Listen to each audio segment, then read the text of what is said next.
Guntur inner ring road సమీపంలో భారీ అగ్ని ప్రమాదం జరిగింది. టీచర్స్ కాలనీలోని శ్రీలక్ష్మి ఆవాస్ అపార్ట్మెంట్ పక్కన డ్రైనేజీ పైపులు నిల్వ ఉంచిన ప్రాంతంలో ప్రమాదం జరిగింది.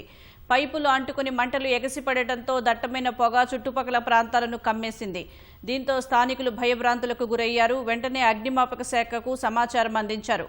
ఫైర్ సిబ్బంది ఘటనాస్థలికి చేరుకుని మంటలను అదుపు చేయడానికి తీవ్రంగా శ్రమిస్తున్నారు. చుట్టూ చెత్త భారీగా ఉండటం, పైపులకు మండే స్వభావం ఉండటంతో మంటలు భారీగా వ్యాపించాయి. నివాస ప్రాంతానికి అత్యంత సమీపంలో భారీ సంఖ్యలో పైపులు ఏళ్ల తరబడి నిల్వ చేయడాన్ని స్థానికులు తప్పుపడుతున్నారు. నగరపాలక సంస్థ అధికారులు వెంటనే స్పందించి నివాస ప్రాంతాల్లో నిల్వ ఉన్న పైపులను తొలగించాలని డిమాండ్ చేస్తున్నారు. అగ్ని ప్రమాదం పైన లోతుగా విచారణ చేయాలని, భవిష్యత్తులో ఇలాంటి ఘటనలు జరగకుండా కఠిన చర్యలు తీసుకోవాలని స్థానికులు కోరుతున్నారు.